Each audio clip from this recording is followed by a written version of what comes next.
Hello students. In the last class, we discussed about some basic points which we already got in class 9 and 10. আৰু এটো ক্লাছটো আপোনালোকে মই subject লিখি নহয় অলপমান তাৰ পৰা অলপমান উঠকে অলপমান সেপাৰেটলি কিছুমান কথা ক'ব বিচাৰিছো আসলে দুজন ষ্টুডেণ্টে মোক কৈছিল যে স্যাৰ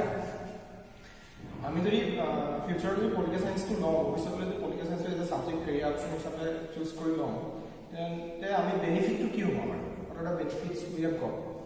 আমি কি পাম আৰু আমি পলিটিকেল সায়েন্সটো ললো অলৰেডি সাবজেক্ট কিন্তু এতিয়া কি হ'ব আমি পলিটিকেল সায়েন্স আমাৰ যদি সুধে পলিটিকেল সায়েন্স কিয় লৈছে আমি কি ক'ম এতিয়া চোৱা আমি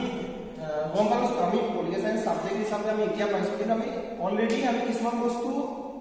সোশ্যাল সায়েন্স আৰু পলিটিকেল সায়েন্স পঢ়ি আছো এনেকৈ ধৰা আমি ক'লো যে আমি প্ৰেসিডেন্টৰ ওপৰত ভাইস প্ৰেসিডেন্টৰ ওপৰত বা ফাণ্ডামেণ্টেল ডিউটিজ ফাণ্ডামেণ্টেল ৰাইটছ মৌলিক অধিকাৰ মৌলিক কৰ্তব্য এইবিলাকৰ ওপৰত আমি অলৰেডি পাইছো হয় আমি কথা আমি কৈছিলো লাষ্ট ক্লাছত আমি ডিছকাশ্যন কৰিছিলো অলপমান মাতৰ অকণমান বা ক্লিয়াৰ টাইমৰ কাৰণে এতিয়া চোৱা আচলতে কি হয় যদি তোমাক কোনোবাই সুধে যে তুমি এইচএছত তুমি পলিটিকেল সায়েন্স লৈছা কিছুমানে নাই মানে পিছৰ কথা যদি লৈছা লোৱাৰ পাছত তোমাৰ কি হ'ব পাৰে তুমি ভৱিষ্যতে যদি তুমি BA কৰা বা তেনেকুৱা যদি কেৰিয়াৰ অপশ্যন তুমি লোৱা কেনেকুৱা ধৰণৰ তোমাৰ হেল্প হ'ব আচলতে মই তোমালোকক তাৰে কিছুমান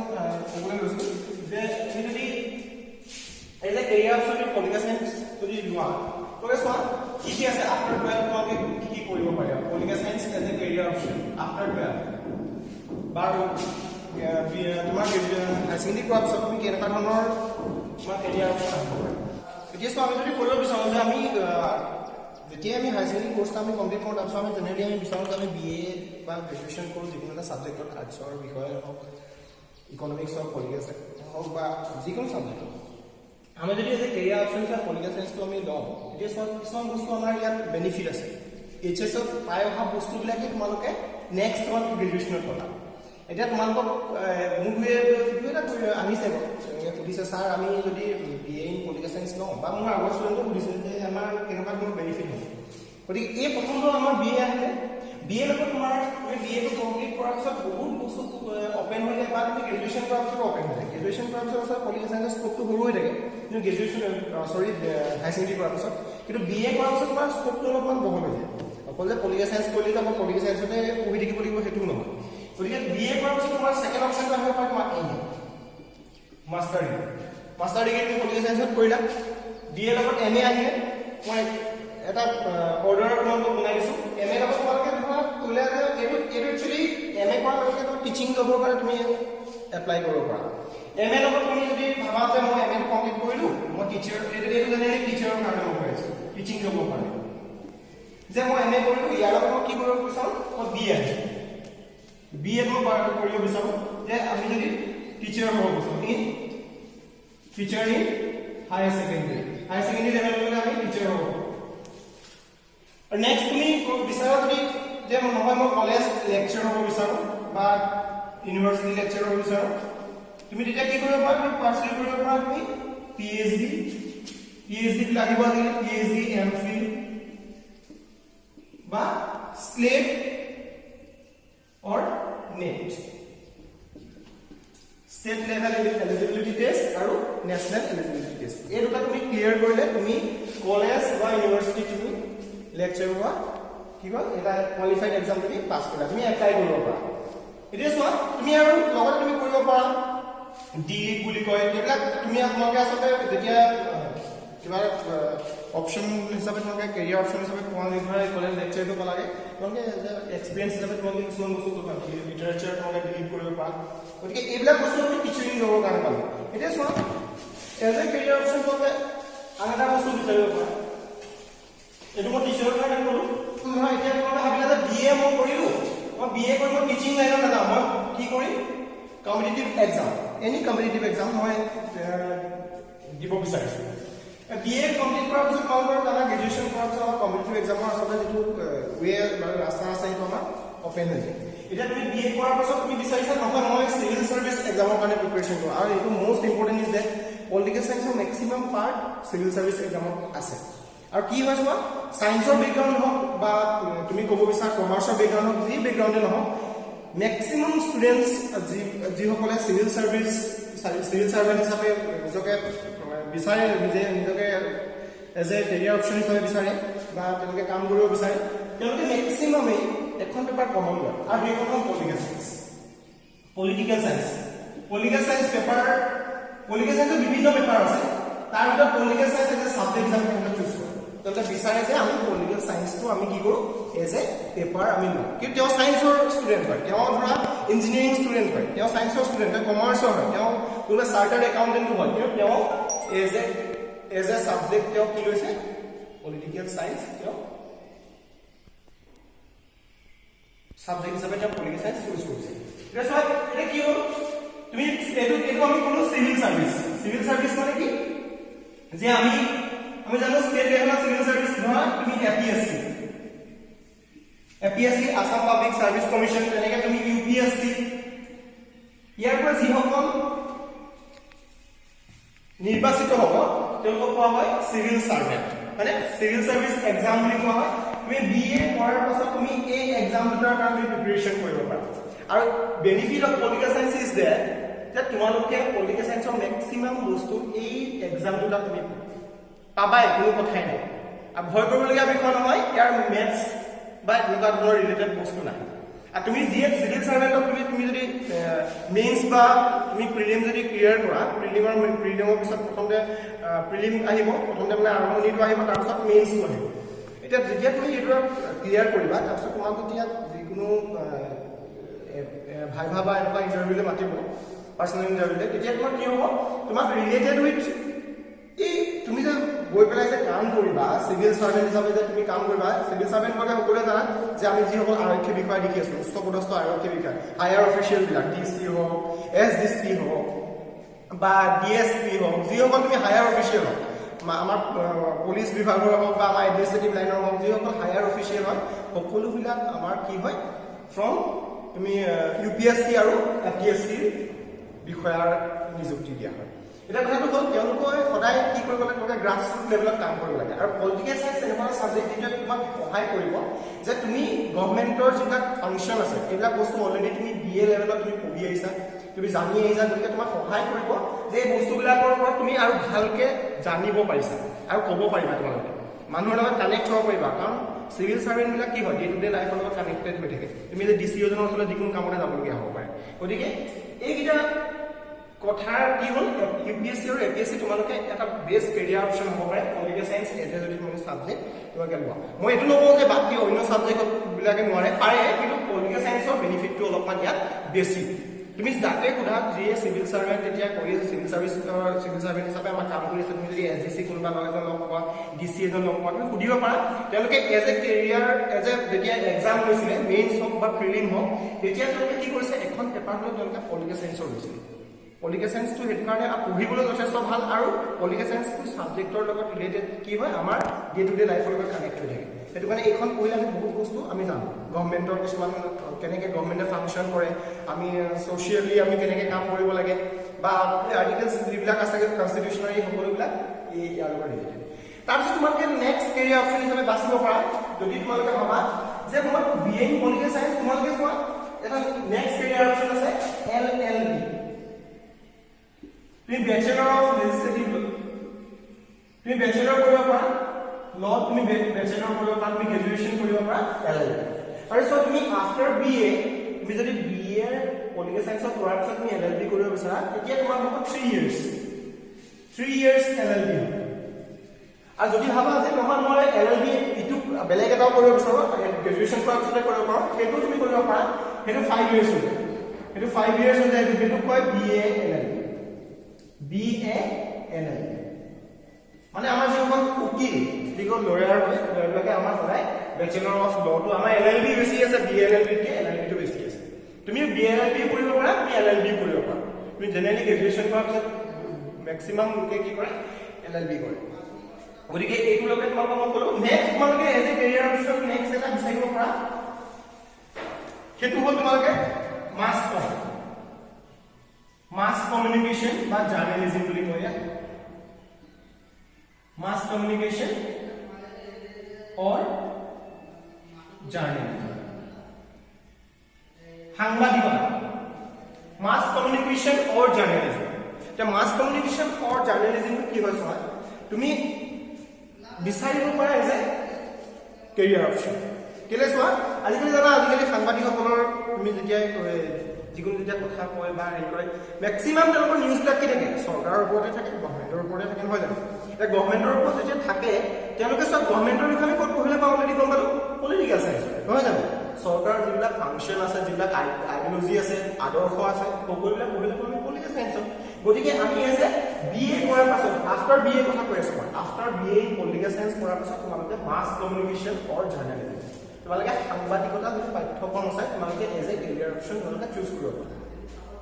গতিকে এইটো তোমালোকৰ কাৰণে এটা বেনিফিট মানে পলিটিকেল চাইন্সৰ তোমালোকে মেক্সিমাম বস্তু যিবিলাক তোমালোকে পঢ়ি আহিছা তাৰ তোমালোকে ক'ব পৰা 30% হল related with mass communication and journalism political চাইন্সৰ ছাবজেক্টটো ইয়াৰ লগত ৰিলেটেড হৈছে গতিকে মই তোমালোকক এইটো কৈছো যিসকলে মোক আচলতে সুধি আছে ছাৰ আমি যদি ভাবিছো ভৱিষ্যতলৈ কৰিব বিচাৰিছো তেতিয়া আমি কি কেৰিয়াৰ অপশ্যন হিচাপে চুজ কৰিব পাৰোঁ তাৰপিছত মই তোমালোকক কম যে তোমালোকে আৰু এটা বস্তু কৰিব পৰা সেইটো হ'ল MSW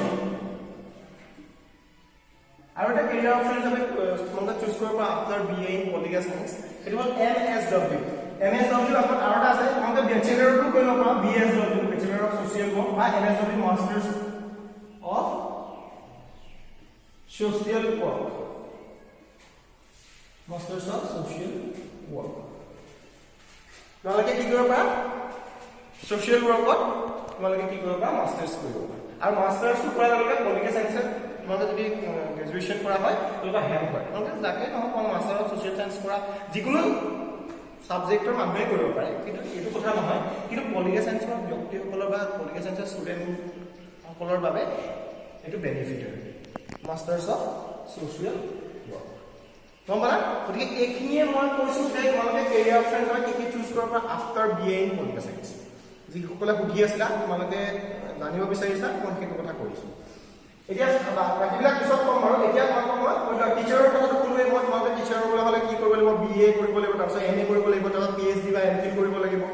বা এইটো PhD MPhil বা তুমি নেট ষ্টেজ যদি ক্লিয়াৰ কৰা তোমালোকে এজ এ কলেজ লেকচাৰ হিচাপে তোমালোকে এপ্লাই কৰিব পাৰা আৰু যদি তোমালোকে ভাবিছা BA MA BA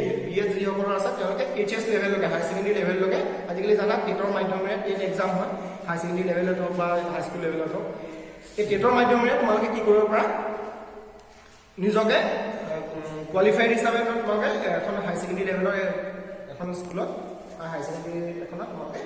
job apply কৰিব পাৰা বা তোমালোকে চাকৰি পাব পাৰা বাকী নেট ষ্টেট PhD যদি থাকে তোমালোকে এজ এ লেকচাৰ হিচাপে বা এজ এ কলেজ প্ৰফেচাৰ হিচাপে তোমালোকে জইন কৰিব পাৰা গতিকে এইখিনিয়ে কথা আছিলে আমাৰ after 12 BA in political science এতিয়া চোৱা ইন দ্য লাষ্ট ক্লাছ কি কৰিছিলো আমি অলপমান কথা কৈছিলো অলপমান ডিসকাস কৰিছিলো about fundamental duties fundamental rights মৌলিক অধিকাৰ আৰু মৌলিক কৰ্তব্যৰ বিষয়ে আমি কি কৈছিলো আমি উই হ্যাভ 6 ফান্ডামেন্টাল ৰাইটস আমি জানো আমাৰ ফান্ডামেন্টাল ৰাইটস বা মৌলিক অধিকাৰ কেইটা 6টা ফান্ডামেন্টাল ৰাইটস বা মৌলিক অধিকাৰ আমি এটো কৈছিলো আমাৰ কেটা আছে 6 টাইপস অফ ফান্ডামেন্টাল ৰাইটস আমাৰ 6টা মৌলিক অধিকাৰ আছে আৰু এটো আমি ক্লাস 6 পৰা যেতিয়া আমাৰ সোশ্যাল সায়েন্স আমাৰ বা সোশ্যাল ষ্টাডি আমাৰ স্টাৰ্ট হৈছে আমি তেতিয়াৰ পৰা মৌলিক অধিকাৰৰ বিষয়ে পঢ়ি আছো মৌলিক অধিকাৰ হোৱাট ইজ ফান্ডামেন্টাল আমি এইকিটা পাবই লাগিব মৌলিক ফান্ডামেন্টাল মিন্স আমাক লাগিবই বস্তু ফান্ডামেন্টাল রাইটস কাক কৈছে যে যিবিলাকে আমাক কি কৰে আমাৰ এটা উৎকৰ্ষ সাধন কৰে বুলি কৈছে আমাৰ এটা কি কৰে লাইফটো ফুলফিল কৰে fundamental rights fulfil our lives আমাক যদি এই অধিকাৰবিলাক নিদিয়ে তেতিয়া আমি কি হ'ম will deprive from our day to day life আমি ডিপ্ৰাইভ হৈ থাকিম আমাৰ দৈনন্দিন জীৱনৰ পৰা গতিকে ফান্ডামেন্টাল ৰাইটস গিটাৰ থ্ৰুৱেদি কি কৰা হৈছে আমাৰ এটা অধিকাৰ দিয়া হৈছে যাৰ জৰিয়তে আমি ডে টু ডে লাইফটো এনজয় কৰিব আৰু এইটো বস্তু আমাৰ ৰিটেন টাইপত আছে আমাৰ লিখিত ৰূপত আছে যে আমাৰ এইটো বস্তু আমাৰ এভৰি সিটিজেন অফ ইণ্ডিয়া আৰু প্ৰত্যেকখন দেশে এইটো দিয়ে কিন্তু আমি যেহেতু ইণ্ডিয়ান কনষ্টিটিউচন পঢ়িছো গতিকে আমি কি গম পালো যে এভৰি সিটিজেন অফ ইণ্ডিয়া প্ৰত্যেকজন ভাৰতীয় নাগৰিকে ফাণ্ডামেণ্টেল ৰাইটছটো এনজয় কৰে আৰু 6 টাইপছ অফ ফাণ্ডামেণ্টেল ৰাইটছ আমি পঢ়িছিলো কি পঢ়িছিলো right to equality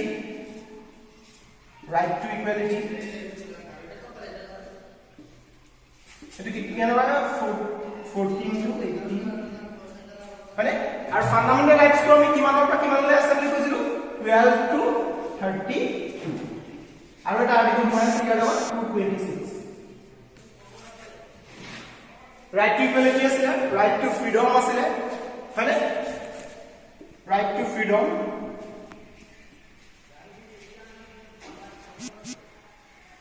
so article wise yat include kora ase right to freedom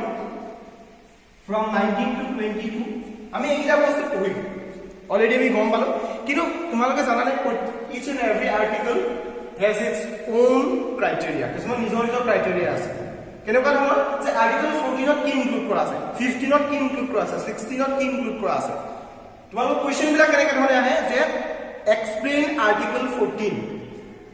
বা এক্সপ্লেইন দ্য ফাণ্ডামেণ্টেল ৰাইটছ বা এক্সপ্লেইন ওৱান ফাণ্ডামেণ্টেল ৰাইটছ তোমালোকে এটা মৌলিক অধিকাৰ বৰ্ণনা কৰা এটা বোলে আহিলে ৰাইট টু ফ্ৰীডম স্পেশালি দিব পাৰে তোমালোক যে এনেকৈ দিব পাৰে যে এক্সপ্লেইন ৰাইট টু ফ্ৰীডম তোমালোকে স্বাধীনতাৰ অধিকাৰটো বৰ্ণনা গতিকে এনেকুৱা ধৰণৰ অধিকাৰবিলাক তোমালোকে আহিব পাৰে গতিকে তোমালোকে আৰ্টিকল ওয়াইজত এইকেইটা বস্তু মনত ৰাখিব লাগে তেনেকৈ 3 নম্বৰটো কি কৈছে ৰাইট এগেইনষ্ট এক্সপ্লইটেশন শোষণৰ বিৰুদ্ধে অধিকাৰ ৰাইট এগেইনষ্ট এক্সপ্লইটেশন শোষণৰ বিৰুদ্ধে অধিকাৰ যদি কাৰোবাৰ আমি দেখিছো যে হি ৰাইটছটো পৰা ডিপ্ৰাইভ হৈছে তাক কোনোবাই অপ্ৰেছ কৰি আছে কোনোবাই ধৰা তাক লেবাৰ হিচাপে কাম কৰি আছে তাক আমি কি কৰিব লাগে উদ্ধাৰ কৰিব লাগে তাক আমি ৰেস্কিউ কৰিব লাগে তেনেকৈ 4 নম্বৰটো কৈছে ৰাইট টু ৰিলিজন আমি এটো আমাৰ আছে 20 আৰু ৰাইট এগেইনষ্ট এক্সপ্লইটেশন আছে 23 and 24 এটো 25 to 28 তেনেকৈ কি আছে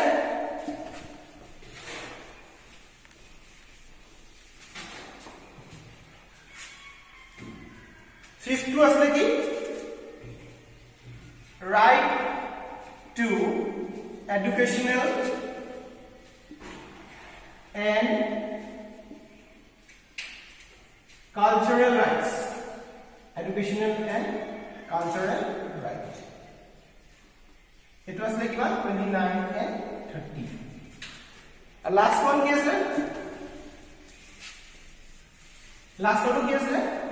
right to constitutional remedies মানে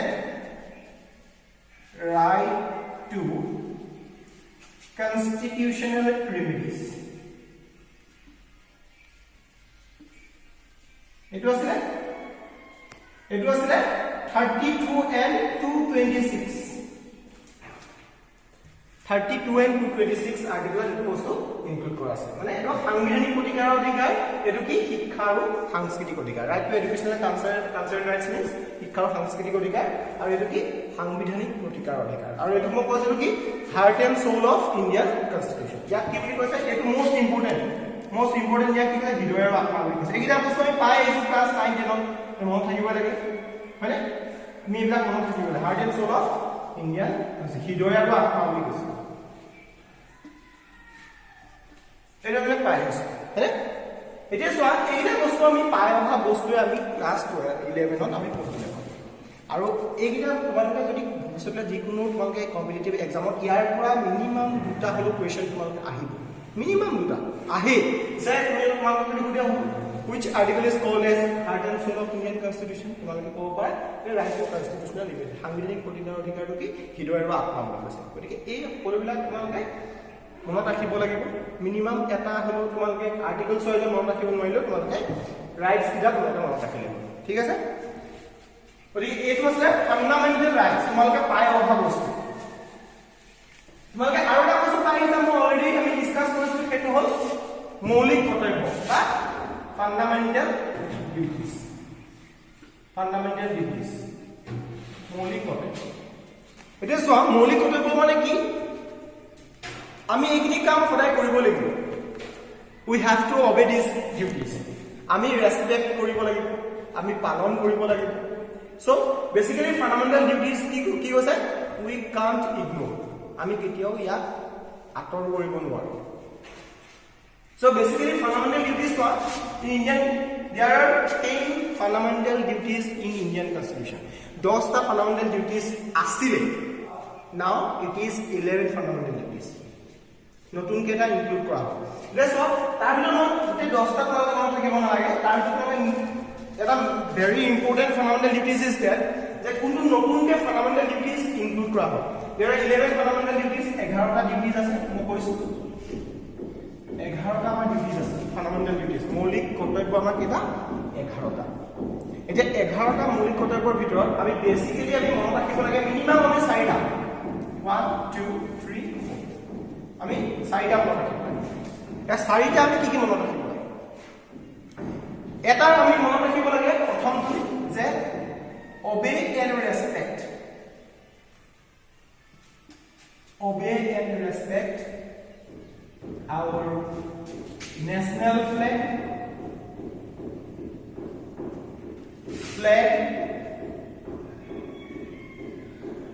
and then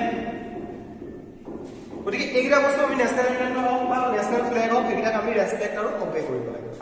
নেক্সট মনকে আহিব না যে এটো নিউলি ইনক্লুড কৰা হৈছে right to free and compulsory education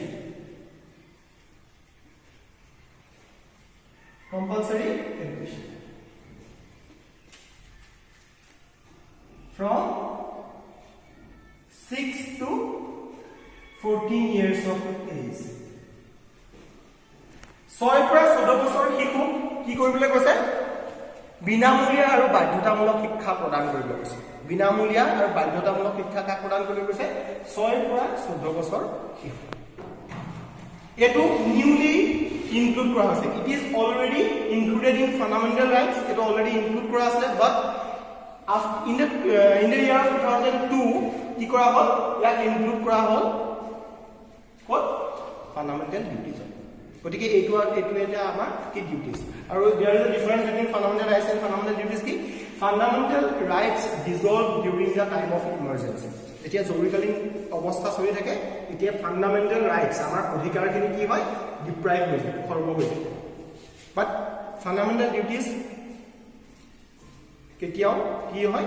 deprive হৈ নাযায় ফান্ডামেন্টাল ডিউটিজটো আমি অবে কৰিব লাগে আমি ফলো কৰিব লাগে গতিকে ফান্ডামেন্টাল ডিউটিজটো হয় কেতিয়াও ডিপ্ৰাইভ হৈ নাযায় গতিকে এই দুটা পালো তাৰপিছত তোমালোকে আৰু এটা মনত ৰাখিব পাৰা protection of forest land তোমালোকে কি যে তোমালোকে যিসমূহ আমাৰ বন কি ক'ব ফৰেষ্ট land যিসমূহ আমাৰ ধৰা এতিয়া কাজিৰঙা বনাঞ্চল হওক বা নামবৰ হওক যিসমূহ ফৰেষ্ট land আমাৰ যিসমূহ আমাৰ বন আছে বন সংৰক্ষণ কৰিব বা আমাৰ যিসমূহ অৰণ্য আছে এইসমূহ আমি সংৰক্ষণ কৰিব লাগে কৈছে এইসমূহ মাটিসমূহ আমি সংৰক্ষণ কৰা বেদখল হৈ আছে আমি সকলোৱে জানো গতিকে এইসমূহ আমি বেদখলৰ পৰা আমি সহায় কৰিব লাগে যাতে আমাৰ জন্তুবিলাক থাকিব পাৰে নেক্সট মানে কি কৰা যায়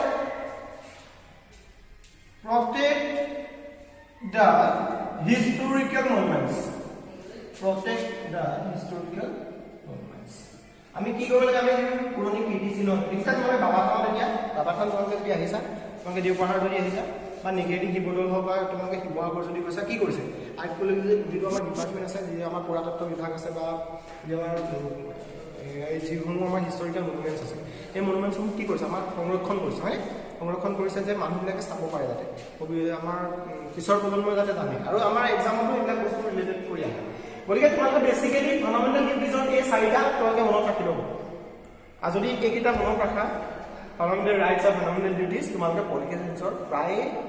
10 মাৰ্ক এটা তোমালোকে মনত ৰাখি ল'ব 10 মাৰ্কছ এটা মনত ৰাখিব পাৰা তেতিয়াহ'লে আমি এইখিনিলৈকে আমি গম পালোঁ প্ৰস্তাৱনা লাগে এইটো মোষ্ট ইম্পৰ্টেণ্ট হয় আমাৰ প্ৰিয়াম্বল বা অসমীয়াত কি কৈছে এইটো প্ৰস্তাৱনা আমি ইংলিছৰ বুক বা আমি যিকোনো বুক যদি আমি ওপেন কৰোঁ তেতিয়া আমাৰ ফাৰ্ষ্ট পেজটোতে আমাৰ কি থাকে একদম কভাৰটোতে কি থাকে আমাৰ প্ৰিয়াম্বলটো থাকে এটা প্ৰিয়াম্বলটোৰ কাম কি সো ইণ্ডিয়ান কনষ্টিটিউশ্যনখন যেতিয়া তোমালোকে পঢ়িবা প্ৰিএম্বলটোতে গোটেই কথাখিনি প্ৰিএম্বলতে সোমাই আছে তাক কিছুমান বস্তু ইমান ধুনীয়াকৈ কথা কৈ আছে উই দ্য পিপুল অফ ইণ্ডিয়া বুলি কৈছে আমি ভাৰতবৰ্ষৰ জনসাধাৰণ আৰু প্ৰিএম্বলটো মনত ৰাখিলে তুমি গোটেই কনষ্টিটিউশ্যনখনৰ আধা আধি মনত ৰাখিবা একদম ইজি হয়নে প্ৰিএম্বলটো আমাৰ সদায় মনত থাকে হয়নে That's what we the people of India only because we the people of India having solemnly resolved to constitute India into a sovereign, socialist, secular and democratic republic. And as a college socialist, secular and democratic republic, ekdak tumi loke kobo para je সংবিধানৰ বৈশিষ্ট্য তো তোমাক যেনিবা কোনা সুধিলে যে তোৰ বৈশিষ্ট্য কি কি তুমি কলা মই দেখিবলৈ ধুনীয়া মই ধুনীয়াকৈ কাপোৰ চাপোৰ পিন্ধো তোমালোকে আৰু ক'ব পৰা যে মই আমুক মোৰ আৰু যে তোৰ আৰু কিবা বৈশিষ্ট্য আছে মই ভাল গান গাওঁ গতিকে এইবিলাক তোমালোকৰ ধৰক সংবিধানো তেনেকুৱা যে সংবিধানে কি দিছে যে আমাৰ সমাজবাদ দিছে আমাক ধৰ্ম নিৰপেক্ষ দিছে আমি প্ৰত্যেকটো ধৰ্ম আমাৰ বাস কৰি থকা নাই জানো যদি সংবিধানত নিদিলেহেঁতেন আমাৰ বাস কৰিলেহেঁতেন জানো আমি কেতিয়াও ইটো ধৰ্ম সিটো ধৰ্মৰ সৈতে একেলগে আমি কি কৰিব নোৱাৰিলোহেঁতেন থাকিব নোৱাৰিলোহেঁতেন গতিকে প্ৰিএম্বলটো আমাৰ মষ্ট ইম্পৰ্টেণ্ট প্ৰিএম্বলটো আমাৰ দুটামান কথা কৈছে এইকেইটা বস্তু মনত ৰাখিব লাগে Soviet and Socialist Republic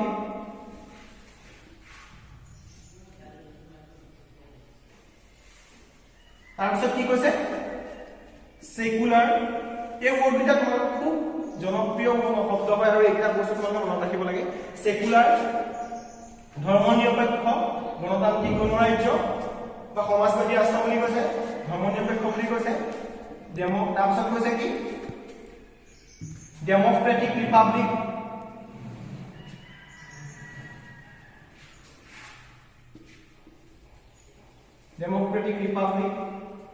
গতিকে এইকেইটা তোমাকে মনত ৰাখিবা তাৰপিছত ৰিলেটেড মনত ৰাখিবা জাস্টিস যে ন্যায় ইকুৱেলিটি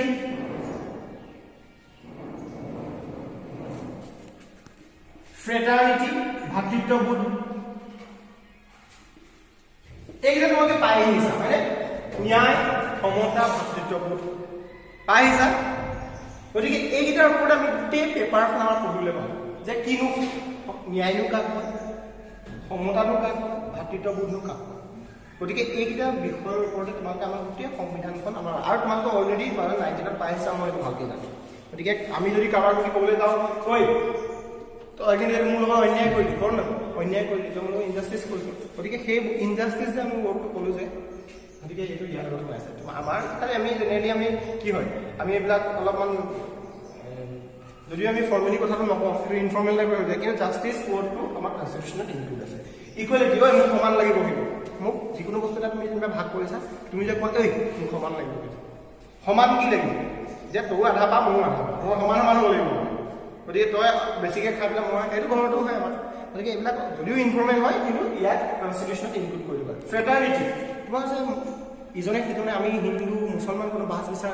আমাৰতো ধৰ্মভিত্তিক এনেকৈ ভাগ কৰি থোৱা নাই আমি একেখন বেঞ্চত হিন্দু বহোঁ মুছলমানো বহোঁ খ্ৰীষ্টিয়ানো বহোঁনে এই যে আমাৰ মাজত যিটো আমাৰ এটা বণ্ডিং আছে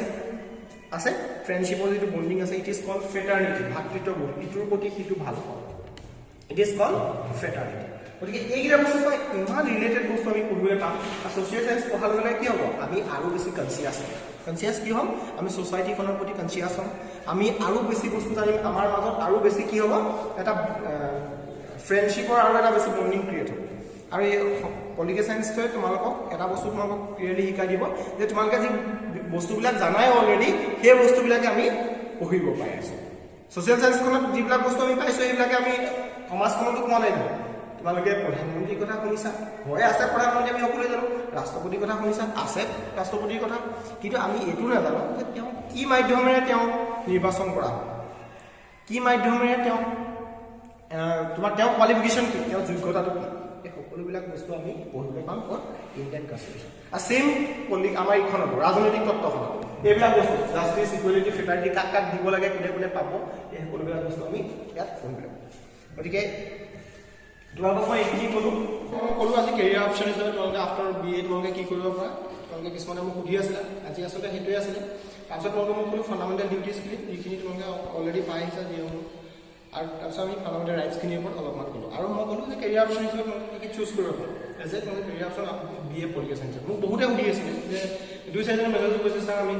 পলিটিকেল চায়েন্স যদি ল'ব বিচাৰোঁ আমি কেনেকুৱা ধৰণৰ বা আমি যদি হাই ছেকেণ্ডেৰী পলিটিকেল চায়েন্স লৈ যাওঁ বেনিফিটটো কি হ'ব অলপ বেনিফিটটো মই অলৰেডি আপোনালোকক কৈ দিম তেতিয়াহ'লে এইখিনিয়ে কথা আছে ঠিক আছে ধন্যবাদ নেক্সট ক্লাছত